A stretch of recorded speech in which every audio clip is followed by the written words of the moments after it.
नमस्कार। एग्जामिनेशन इस शब्द का मतलब ही बच्चों के लिए बन गया है घबराहट, टेंशन, एंजाइटी। टेंशन और प्रेशर इतना कि बच्चे इसके दबाव में बहुत ही डिप्रेशन का शिकार भी होने लग जाते हैं। एग्जामिनेशन प्रेशर की वजह से बच्चों का खाने पीने में मन नहीं लगता, बीमार होने लगते हैं और बहुत सी परेशानियां हो जाती हैं।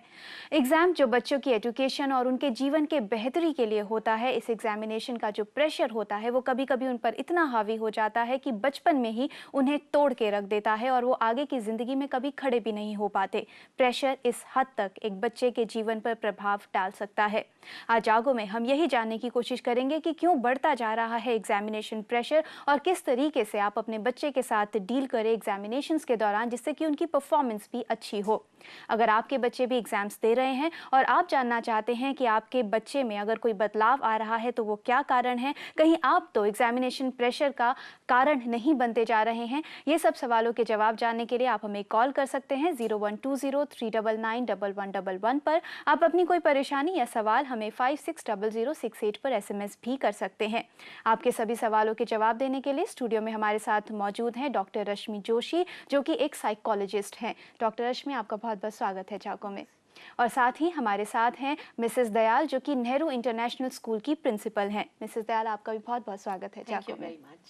अगर आपके बच्चे एग्जाम्स दे रहे हैं और उनका अगर खाने पीने में मन नहीं लगता, सुस्त हो रहे हैं और यहाँ तक कि एग्जाम्स के दौरान अगर वो बीमार पड़ जाते हैं, तो कहीं ना कहीं आपका बच्चा एग्जामिनेशन प्रेशर का शिकार होता जा रहा है। इसको गंभीरता से ले, नज़रअंदाज ना करें, क्योंकि इसके जो परिणाम हैं वो बहुत ही गंभीर हो सकते हैं। तो आइए देखते हैं किन बातों का आप रखें ख्याल एग्जामिनेशंस के दौरान।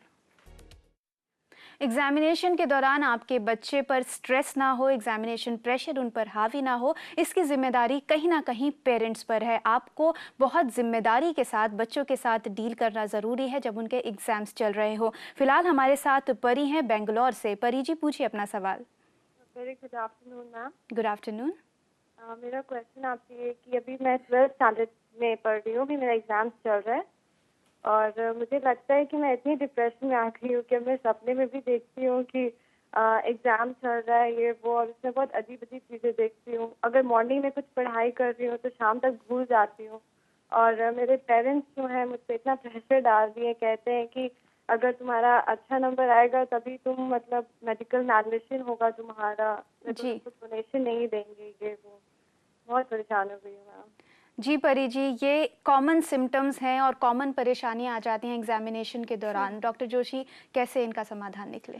परी, आई वुड रिक्वेस्ट यू, सबसे पहले तो आप अपने लिए एक प्लानिंग करें जो आप भी स्टडी कर रही हैं। Second is, don't have excessive thinking that what is going to happen in next 2-3 years, right? Your focus should be now on present, that you have to give the exam and you have to do your best. So सबसे ज़्यादा ज़रूरी है कि आप जब अपनी planning करें, आप प्रॉपर अपना रिकॉग्नाइज्ड कोर्स जो भी आपका आ रहा है उसको आप कुछ हिस्सों में बांट लें। That is from difficult to easy और फ्रॉम ईजी टू डिफ़िकल्ट। तो जो भी आपके कंफर्ट लेवल्स हैं उसके हिसाब से 45 मिनट के हिसाब से आप अपना कॉन्सेंट्रेशन देखते हुए उसको स्टडी करें। बीच में ज़रूरी है आप 10 मिनट्स का ब्रेक लें, कुछ फल फ्रूट खाएं, थोड़ा रिलैक्स होएं, ब्रेक लें।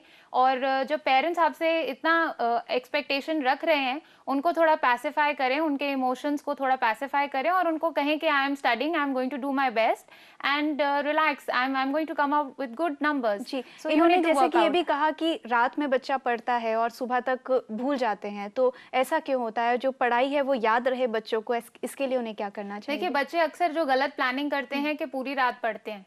सो सबकॉन्शियस माइंड नीड्स रेस्ट। जो अब आप पढ़ रहे हैं तो आपका पूरी रात सोने की क्रिया में वो आपके सबकॉन्शियस में फिल्टर होता है और जब आप सुबह उठते हैं, फ्रेश होते हैं, then you are bringing back to your conscious. तो जो बच्चे पूरी रात पढ़ के जा रहे हैं, they are not taking proper sleep, तो definitely they will have fatigue in the examination hall, they will have concentration problems. यानी प्रॉपर प्लानिंग की जरूरत है और नेचर के साथ चलना बहुत जरूरी है कि रात में आपको सोने की जरूरत है, क्योंकि जो रात की नींद होती है वो ही पूरी तरीके से आपको रेस्ट देती है। और परी के अगर पेरेंट्स हमें सुन रहे हैं तो हम उनसे भी यही कहना चाहेंगे कि प्रेशर देने के बजाय आप उनके साथ तालमेल बनाकर चले, उनकी केयर करें और उनको सपोर्ट करें एग्जाम्स में। अभी तो एग्जाम्स हैं, अगर आपका सपोर्ट रहेगा वो फायदा करेगा उनको एक्सपेक्टेशन के बजाय। फिलहाल हमारे साथ हैं राजेश दिल्ली से। राजेश जी, कहिए।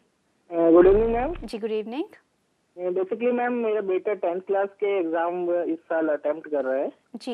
हालांकि हमारी एक्सपेक्टेशन तो है बच्चे से कि अच्छा ही परफॉर्म करेगा, लेकिन हमारी तरफ से इस पे बिल्कुल भी प्रेशर नहीं है कि आपको इस तरीके से पेपर में परफॉर्म करना है, इस तरह का रिजल्ट लाना है।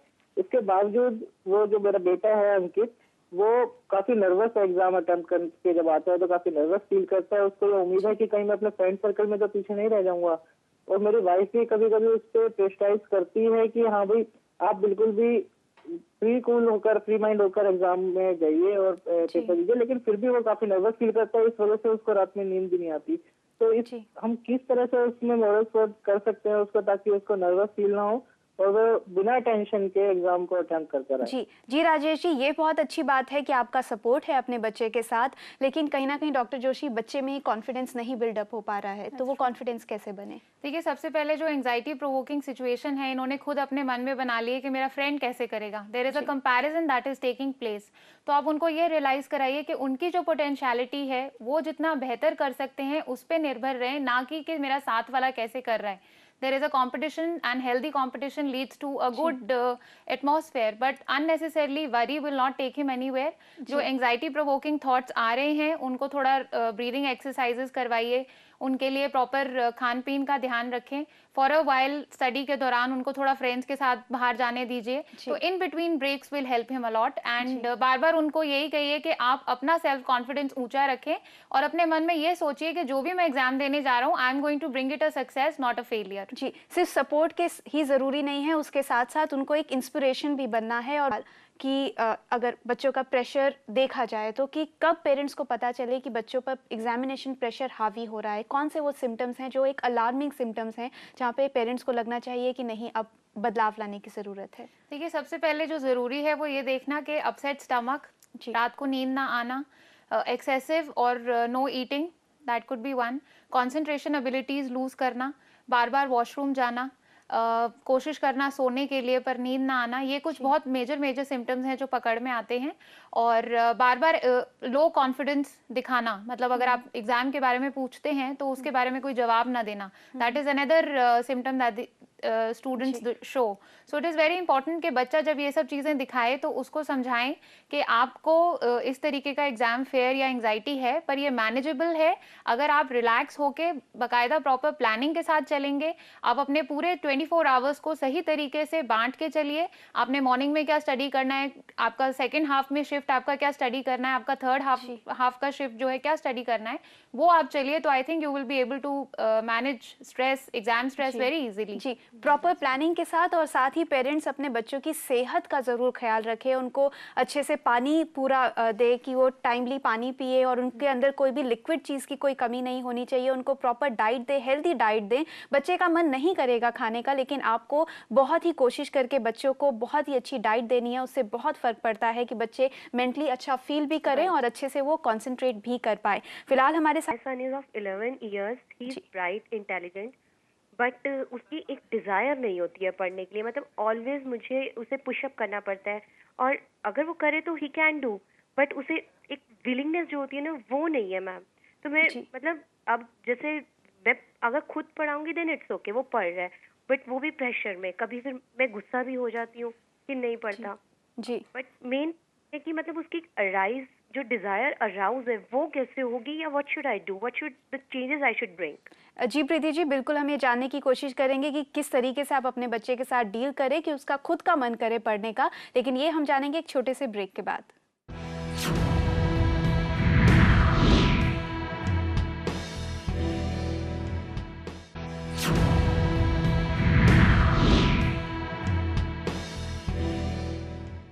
जागो में आज हम ये जानने की कोशिश कर रहे हैं कि बच्चों के साथ कैसा व्यवहार रखना है कि वो अपनी स्टडीज़ में एक्सेल करें, एग्जाम्स के दौरान उनके ऊपर प्रेशर ना बने।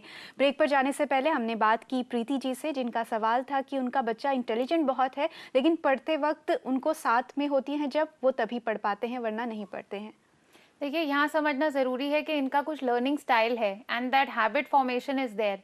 सबसे पहले तो ज़रूरी है कि आप उनके संग इस तरीके से नेगोशिएट करिए where you lay down the proper parameters of time scheduling, कि उनका क्या समय है पढ़ने का, जिसमें आप टाइम ना वेस्ट करें, अननेसेसरी इरिटेट ना करें बच्चे को ऑडिटरी तरीके से कि तुम पढ़ लो, so they get fed up and they lose interest, and study करने से पहले ही वो इतना ज़्यादा कॉन्सेंट्रेशन उनका कम हो जाए कि उनका मन ही ना करे पढ़ने के लिए। तो रिलैक्स रहो और उनके साथ बातचीत करें कि क्या ज़रूरी है, अगर उनको शाम को पढ़ना है या मॉर्निंग में पढ़ना है, give them a little flexibility of developing a schedule. अगर इनका 11th क्लास में है इनका बच्चा, या अगर 11 साल का है, ही इज 11 ईयर्स, तो थोड़ा सा इनको टाइम स्केड्यूलिंग जरूरी है बच्चे के संग बैठ के करना, और उसको फ्री एनवायरनमेंट दें कि जब वो पढ़ना चाहे, that is very important. Second is कि जब वो बच्चा पढ़ता है तब हल्का सा जाके रीइंफोर्स कर लिया, उसको अप्रिशिएट किया जब उसने स्टडी किया, that you were studying well, I saw you had a concentration for 15 to 20 minutes, you are doing pretty well, just a tap on the back